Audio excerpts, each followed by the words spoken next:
Tratado de Pitágoras.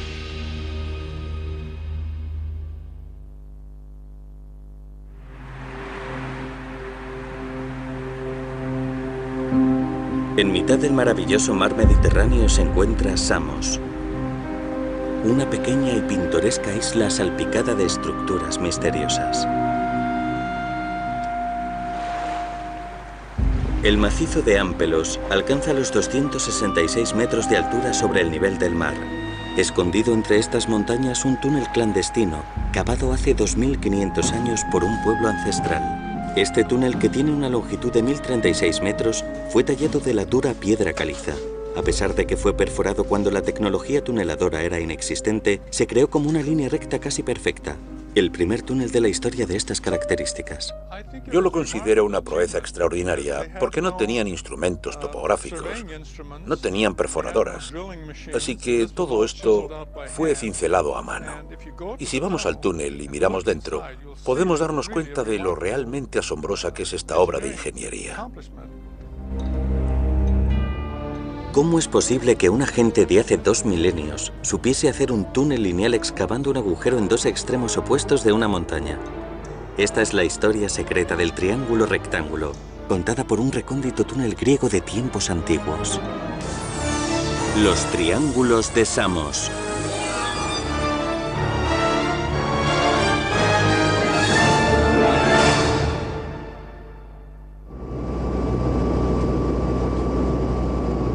El mar Egeo es un brazo del Mediterráneo oriental, salpicado con más de 400 islas. Esta es la cuna de la antigua civilización griega, y en su vía de entrada nos encontramos la isla de Samos.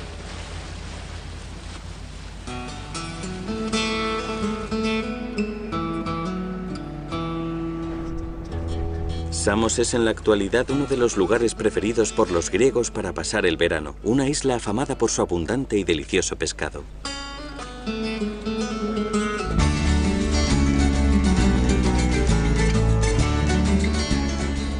Aquí vienen turistas del mundo entero a disfrutar del sol y del profundo mar azul. La invasión de visitantes jamás se detiene. Según el antiguo historiador griego Heródoto, el puerto de la isla tenía un rompeolas submarino que servía para derrotar a posibles invasores. Desafortunadamente, hoy no podemos encontrar restos de aquella estructura. Otro de los misterios de esta isla es el Ereo, construido hace 2600 años. Samos era entonces el centro espiritual de los griegos en su culto a Hera, la esposa de Zeus.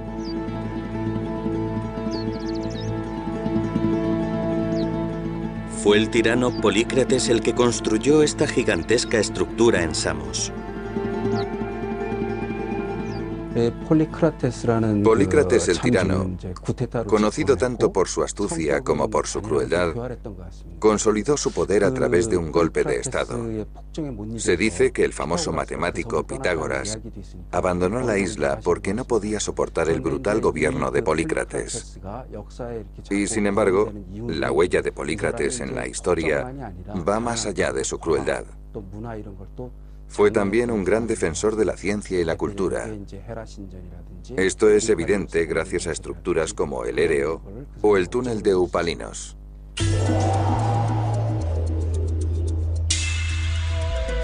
Por aquel entonces, el Mediterráneo era la ruta comercial principal para conectar 3 continentes, el sur de Europa, Asia Occidental y el norte de África. Anclada en el mar Egeo, Samos estaba en un punto clave del Mediterráneo.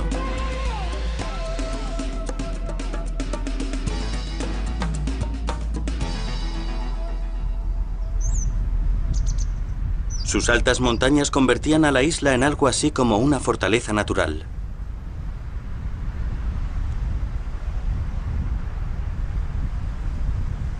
A la hora de construir los muros de su castillo, Polícrates el tirano sacó provecho de la geografía de la isla.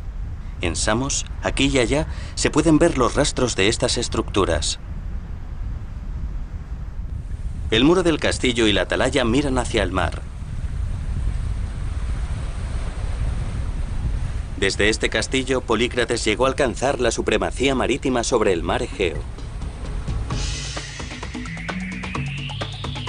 Samos está envuelta en un muro de 6 kilómetros de longitud.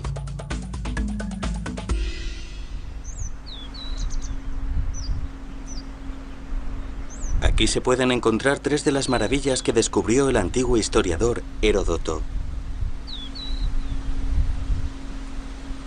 El muro del castillo nos lleva a una sigilosa entrada que nos conduce bajo tierra.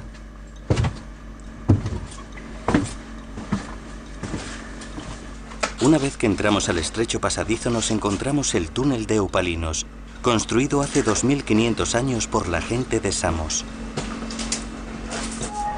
Con una altura y una anchura de 2 metros, es evidente que fue realizado por manos humanas.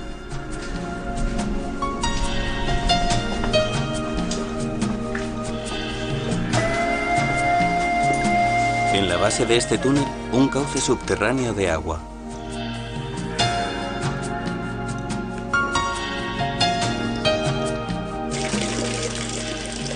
El agua fluye a lo largo de este conducto durante 1 kilómetro hasta llegar al castillo.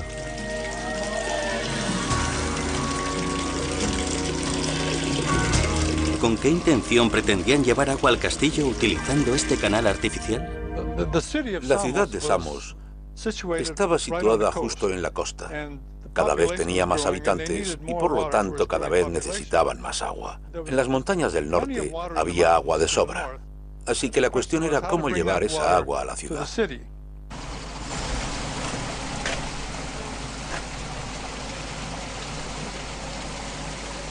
Pero para transportar agua desde el húmedo norte de la isla, tenían que superar un obstáculo importante. Justo a mitad de su camino se encontraba el macizo de Ampelos, un farallón de 266 metros de altura. Esta rocosa colina causó considerable inquietud y estrés a Polícrates. Abandonar la aldea fortificada que había dentro del castillo y trasladarse al otro lado de las montañas significaba rendir una importante ubicación estratégica. La única opción, decidió, era traer el agua de más allá de las montañas. La isla de Samos, en su época de mayor apogeo como centro comercial, fue objetivo de incontables intentos de invasión. Y en momentos de invasión es muy importante tener una fuente de agua. Si te quedas sin agua potable, no tienes otra opción que rendirte.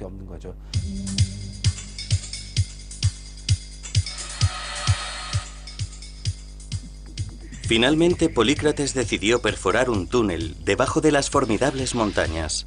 Su objetivo era transportar agua desde Agíades, una fuente de agua en el norte, al castillo emplazado en el sur.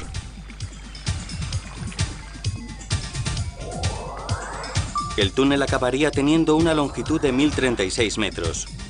Realizar una perforación de esa longitud en línea recta y crear un cauce subterráneo de agua era una empresa colosal.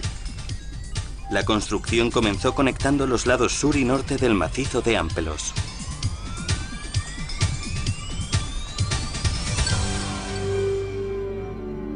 Y sin embargo no queda constancia escrita de que el túnel fuese construido hace 2500 años por el pueblo de Samos. Podemos encontrar algunas pistas, no obstante, en las técnicas de medición utilizadas en Egipto.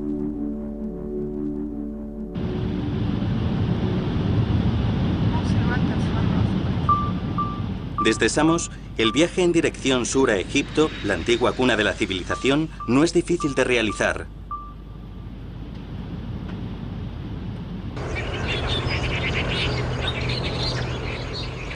Los ríos proporcionan un baluarte para el asentamiento, dándole al ser humano la oportunidad de pasar de una vida de nómada basada en la caza a la de una civilización basada en la agricultura.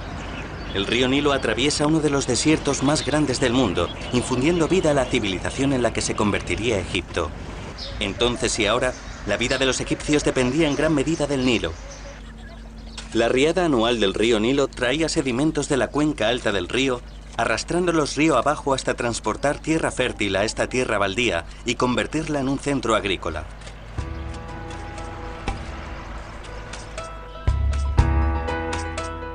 Además del río Nilo, también el sol era una fuente importante de culto para los antiguos egipcios. Deseaban la vida eterna y contemplaban el amanecer y el anochecer como la vida y la muerte.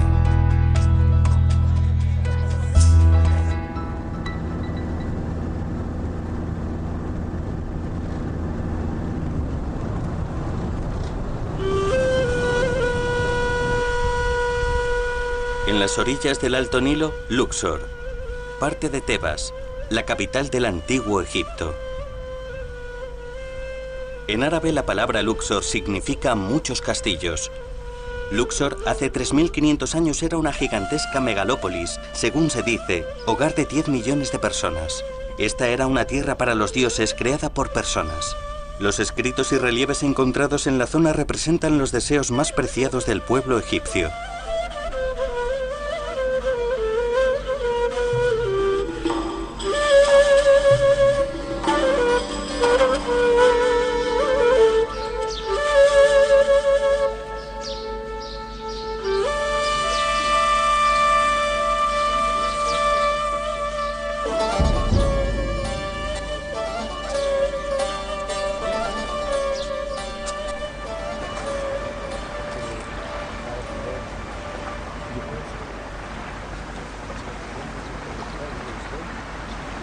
Egipto era el regalo del Nilo.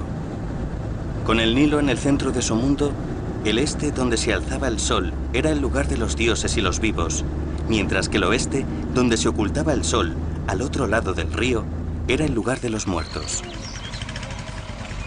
El Valle de los Reyes, al oeste del río Nilo, es el enclave de las antiguas tumbas reales.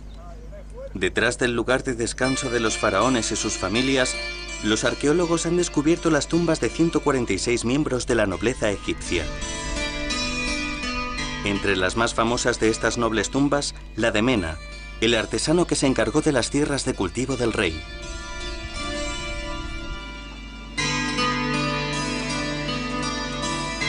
Su tumba está repleta de murales que describen su vida.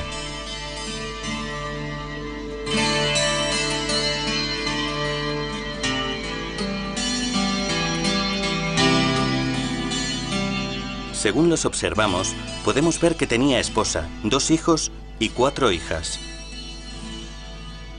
La vida de Mena es la típica de un noble egipcio.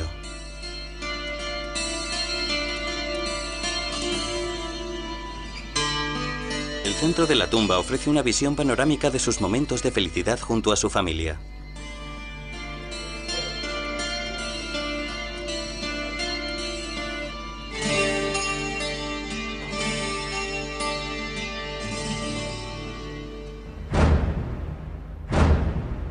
La parte interior de la tumba está realizada en forma de T, al igual que otras tumbas de miembros de la nobleza.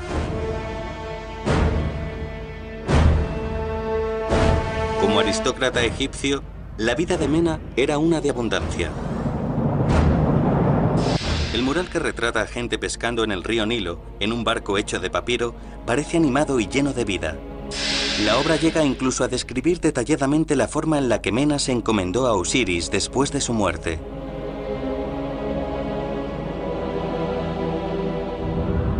La entrada a la tumba muestra detalles de la cosecha y representa su rutina diaria como supervisor de las tierras de cultivo del faraón. El cultivo comienza con el arado de la tierra y la siembra de semillas. Una vez que el trigo ha crecido, 3 agricultores lo siegan con hoces y cargan con la recompensa. Cuando se cansan, se refugian bajo la sombra de un árbol. Mientras sus bueyes trillan el trigo con sus pisadas, los agricultores separan el grano de la barcia. Ya anciano, Mena observa la escena y escribe algo.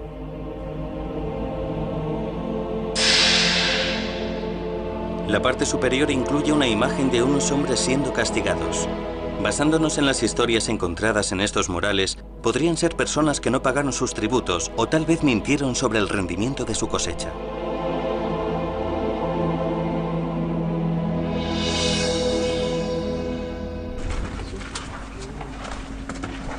Otro punto que llama la atención son los 3 esclavos y una 4ª persona tirando de una cuerda.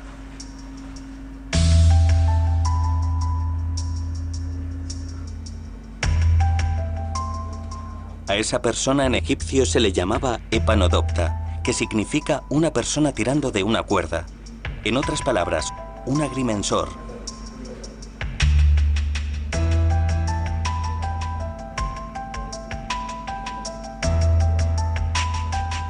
En aquellos días, la cuerda era la herramienta más importante del agrimensor.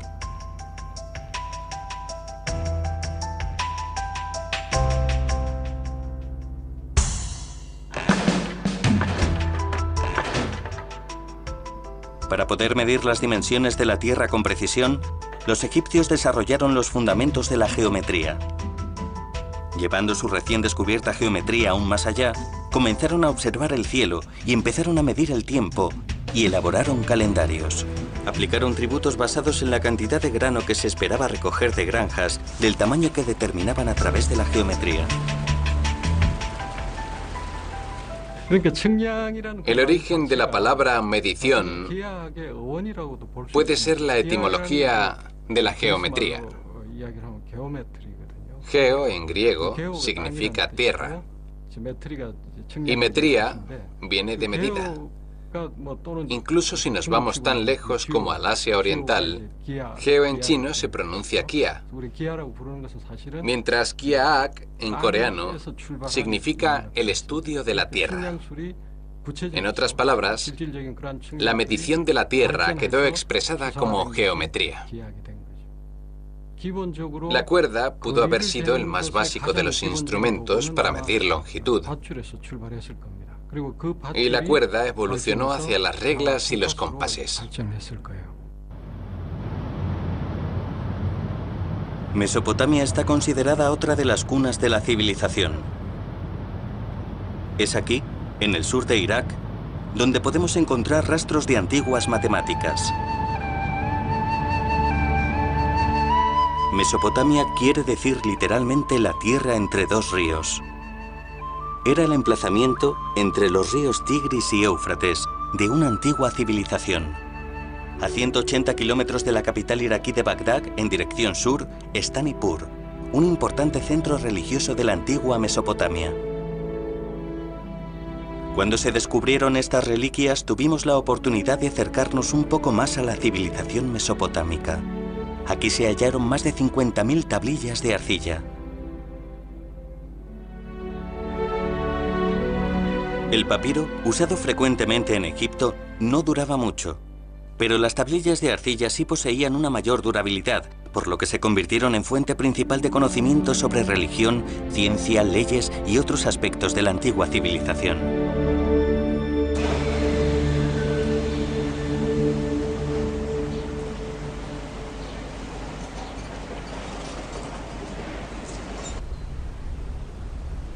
La Universidad de Yale en Estados Unidos hospeda varias tablillas de arcilla que contienen información sobre antiguas matemáticas.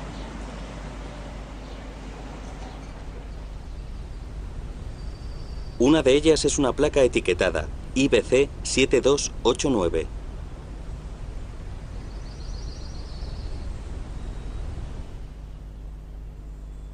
El profesor Christopher Agnanostekis está especializado en la investigación de las matemáticas de la antigua Babilonia y siente un interés especial por averiguar cómo midieron los antiguos babilonios la longitud de un segmento en una figura que forma parte del IBC 7289.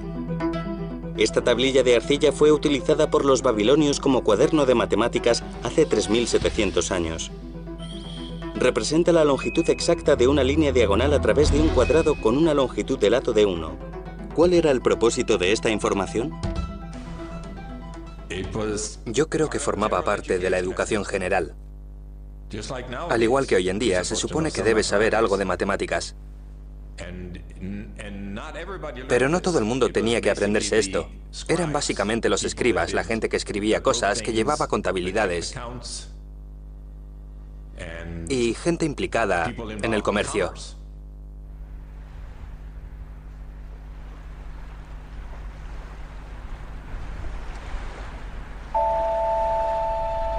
De vuelta en Grecia, en la isla de Samos hay algo que nos revela el conocimiento matemático de este pueblo antiguo. Es el mismo Ereo.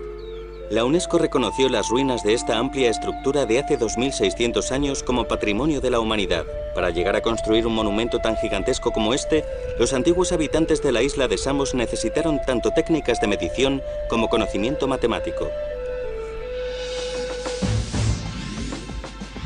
Utilizando técnicas de infografía podemos imaginar el aspecto del éreo cuando fue construido.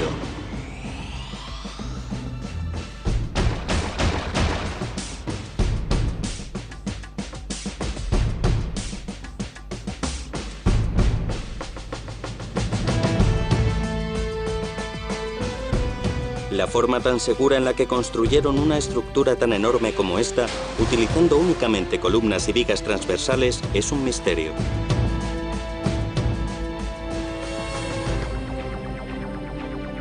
En Samos comenzaron la tarea de 15 años de perforar el túnel de Eupalinos.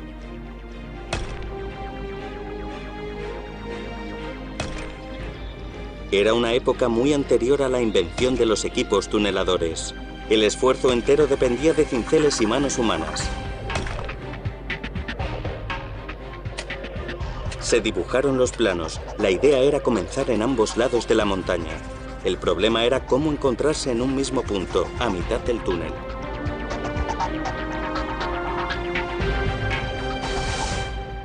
Bueno, nadie está muy seguro de cómo lo hicieron. Una de las suposiciones es que lo consiguieron utilizando el método de Herón. Si trabajas con el método de Herón, se necesita muy poca geometría. Tienes que conocer el concepto de semejanza de los triángulos rectángulos y un método preciso de construir ángulos rectos.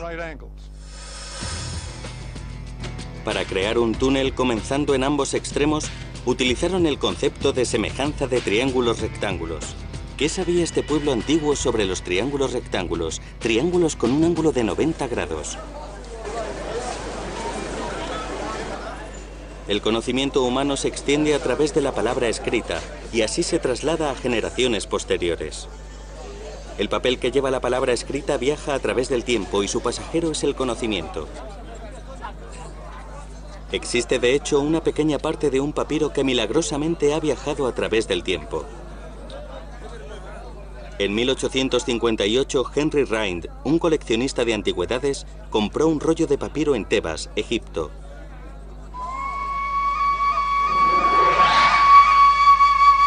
Más tarde acabaría siendo conocido como el papiro Rind. Este antiguo papiro, que se calcula puede tener 3.600 años, es el libro de matemáticas más antiguo jamás escrito y hoy forma parte de la colección del Museo Británico. El papiro es una planta juncácea que crece en las pantanosas aguas a orillas del río Nilo. Los antiguos egipcios cultivaban papiro para confeccionar una especie de papel, también llamado papiro.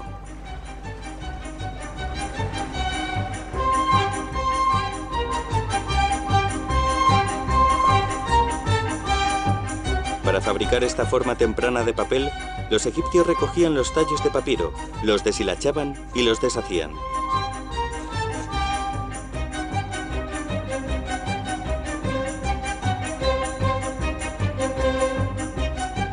Poco a poco juntaban los tallos unos junto a otros en una cuadrícula y los martilleaban hasta esparcirlos uniformemente.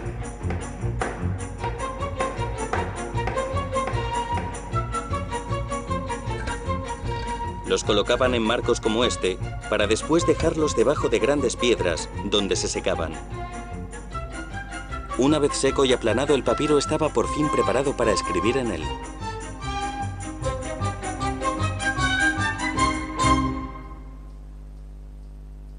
En este papiro registraron los egipcios todo su conocimiento.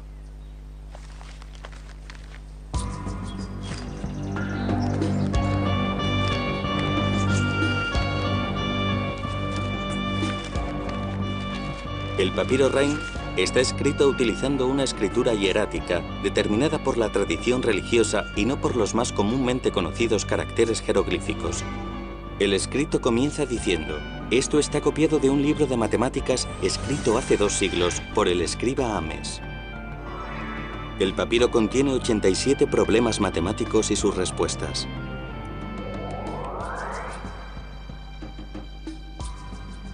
La pregunta 51 trata sobre la medición del tamaño de un área triangular de tierra.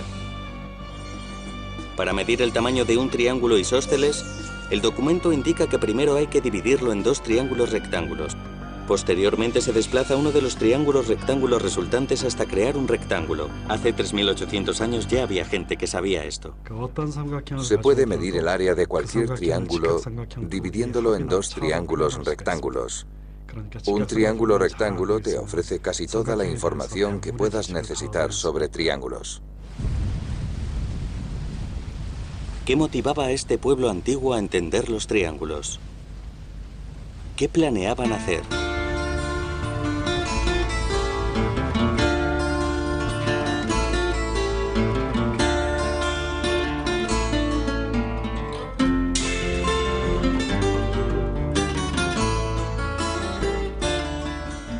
Junto a Samos, Mileto era una de las ciudades-estado más desarrolladas de la época. Ciudad portuaria, prosperó como centro del antiguo comercio marítimo.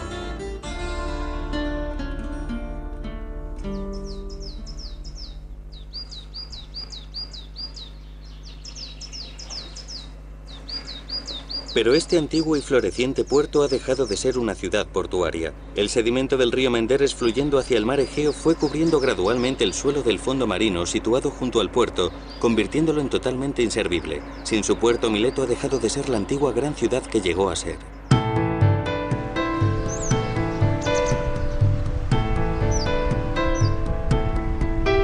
Las ruinas de los grandes proyectos de construcción que salpican la zona son un testamento del maravilloso centro cultural que fue en su día.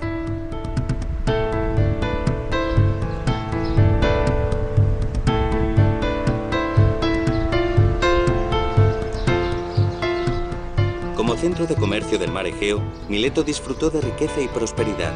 Al mismo tiempo, también se convirtió en un centro para el conocimiento y el estudio.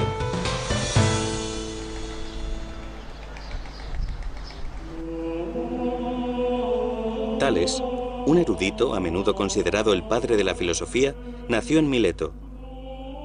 Era un rico mercader que estudió matemáticas y astrología en Egipto. Cuando en el año 585 a.C. predijo un eclipse solar, la gente se quedó atónita.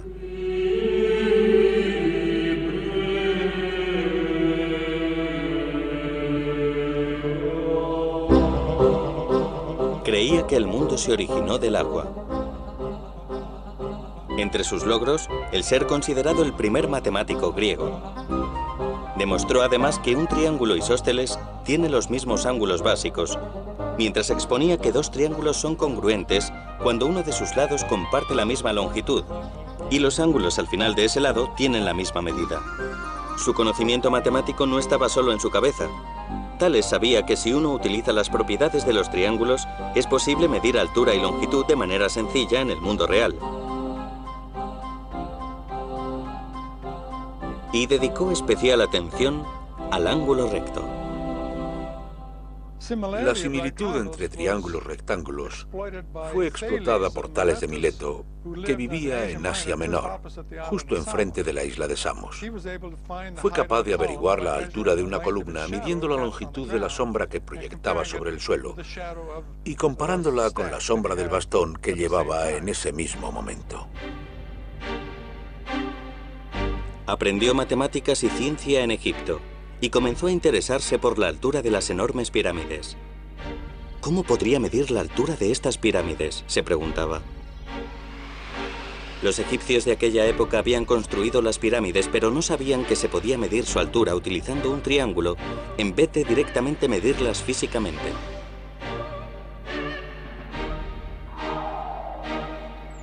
Pero Tales fue capaz de medir la altura de las pirámides utilizando la longitud de su sombra. Utilizó un palo. Dibujó un triángulo en el que un lado era un bastón que salía perpendicularmente del suelo junto a su sombra. A continuación midió la longitud de la sombra de la pirámide y averiguó su altura.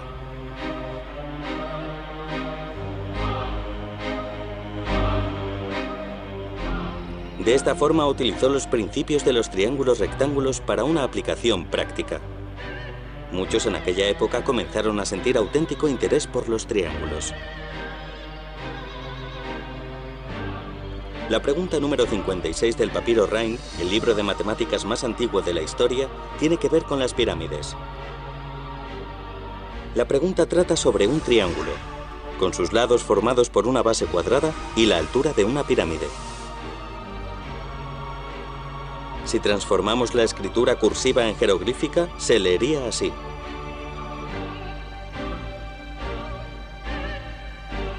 Averigua el sequet de una pirámide con una base cuadrada, con un lado de 360 y una altura de 250. El término egipcio sequet hacía referencia al ratio de los dos lados que forman el ángulo recto en un triángulo rectángulo. La pregunta indica que según este ratio o proporción, el ángulo de los otros catetos con respecto a la hipotenusa del triángulo cambiaría de acuerdo con este ratio.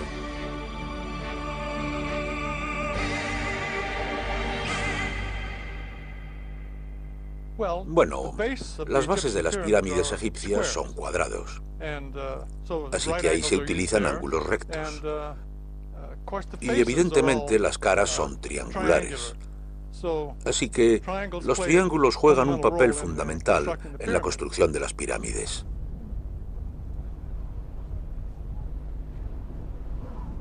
La pirámide ha convertido sus monumentales fachadas triangulares en un símbolo de la herencia cultural del antiguo Egipto y continúa siendo una de las estructuras más importantes de la historia del hombre. Combinada con su construcción está el conocimiento matemático de los antiguos, especialmente su información sobre los triángulos.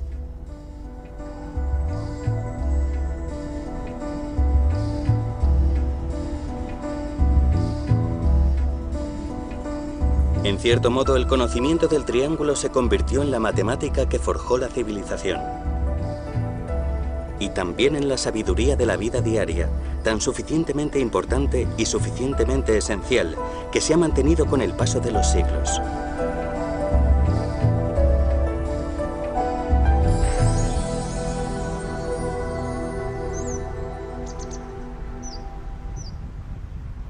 Hace 2 milenios y medio, Polícrates, el tirano, decidió perforar un túnel desde sus dos extremos.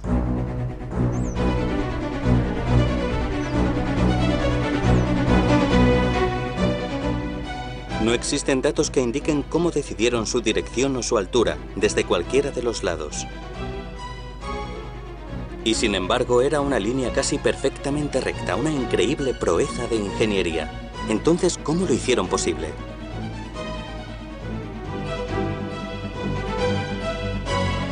$500 años después de que se construyera el túnel, Herón, que creó muchos instrumentos de medición, plasmó en su libro una hipótesis interesante. Para mantener el mismo nivel, al perforar un túnel recto, utilizaron ángulos rectos. Comenzando en el extremo norte del túnel y manteniendo el mismo nivel, si nos movemos solo en ángulos rectos mientras circundamos el lado occidental de las montañas, podemos averiguar cuánto nos hemos movido hacia el oeste y hacia el sur desde el punto de partida.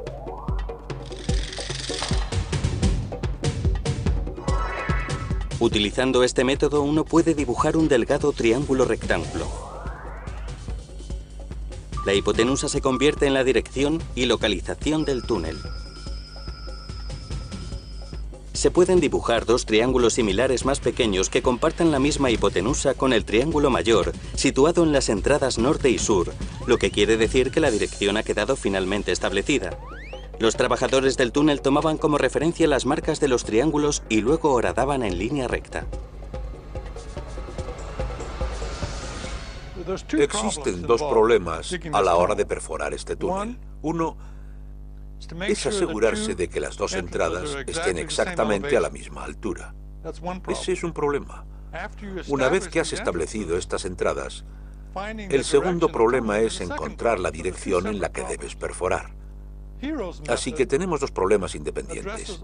El método de Herón solo aborda el segundo problema. Al dar la vuelta a la montaña en una trayectoria rectangular con variables y medir las diferencias entre las distancias, digamos este-oeste y norte-sur, con el método de Herón, puedes averiguar los dos catetos de un triángulo rectángulo y la hipotenusa sería la línea del túnel. Pero este método asume que todo está en el mismo plano. El resultado es un túnel recto.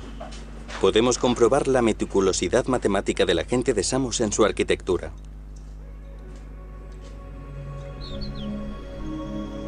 Cuando observamos el templo Ereo de la isla, encontramos en las formas de las rocas los rastros de triángulos rectángulos utilizados para la construcción de estructuras.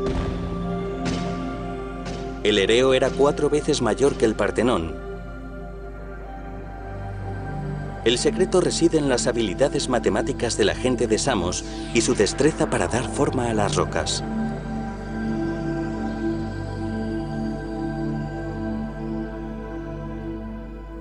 Tenía, no sé, 200 columnas de 30 metros de altura. Y no solo en Samos. También se construyeron templos semejantes en Asia Menor, Éfeso y otros lugares. Así que los griegos eran arquitectos extremadamente hábiles a la hora de diseñar estos magníficos templos. Y además también eran especialmente hábiles a la hora de tallar las rocas que utilizaban para que luego encajasen perfectamente. Porque todas las columnas estaban, digamos, en cortes, y un corte se colocaba encima de otro, y para conectar y unir las piezas colocaban algo entre ellas. Ahora que ya disponemos de la solución al problema establecer dirección, ¿cómo resolvieron el problema del mantenimiento de niveles? Muchos eruditos asumen que para resolver este problema los arquitectos de Samos pudieron haber utilizado medias tuberías. De hecho, cerca del túnel se encontró una tubería, lo que apoyaría esta hipótesis.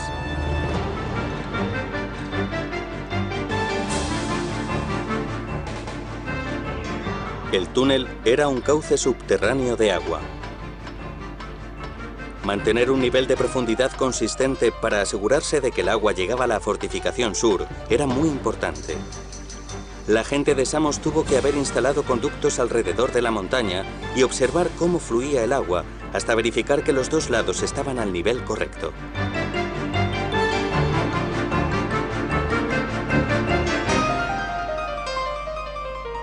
Incluso para los estándares modernos, el punto de encuentro a medio camino de este túnel es bastante exacto.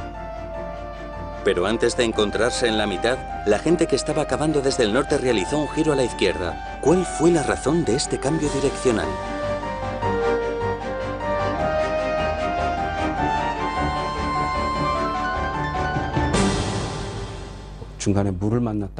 Es posible que se toparan con una corriente subterránea o que diesen con roca dura, pero el ángulo parece bastante intencionado, así que parece que lo diseñaron así. Su intención pudo haber sido asegurarse de que se iban a encontrar a mitad de camino del túnel que estaban cavando desde el otro extremo.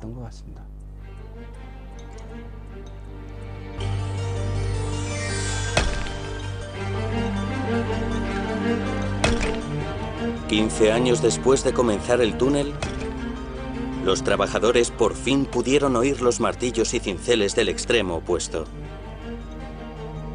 La diferencia de profundidad del lado norte al lado sur es de tan solo 60 centímetros. La gente que estaba cavando por el lado sur habría visto las rodillas de los trabajadores del lado norte. El túnel estaba por fin terminado. Lo más parecido en tiempos modernos sería el túnel del Canal de la Mancha, que fue perforado desde ambos extremos para acabar encontrándose en medio. Pero evidentemente tenían todo tipo de equipos modernos y fueron muy precisos. El hecho de que estos antiguos habitantes de la isla de Samos cavasen desde los dos extremos y se encontraran en el medio es verdaderamente increíble. Demuestra que tenían bastante destreza y bastante sentido común. Sabían lo que hacían, a pesar de no necesitar mucha matemática. En la ciudad portuaria de la isla de Samos hay una estatua de Pitágoras. Es un monumento esculpido en bronce con la forma de un triángulo rectángulo, con el propio matemático formando uno de los lados. El matemático es el insigne Pitágoras, que daría nombre al teorema de Pitágoras.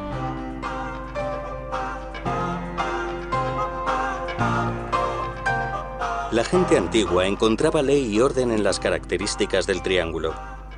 El triángulo no era una mera figura de 3 lados, sino una forma trascendental de la que fluyó el conocimiento de la matemática. Y cuando finalmente indujo el teorema de Pitágoras, uno de los descubrimientos matemáticos más importantes de la historia, fue como si ante ellos se hubiese abierto un nuevo mundo.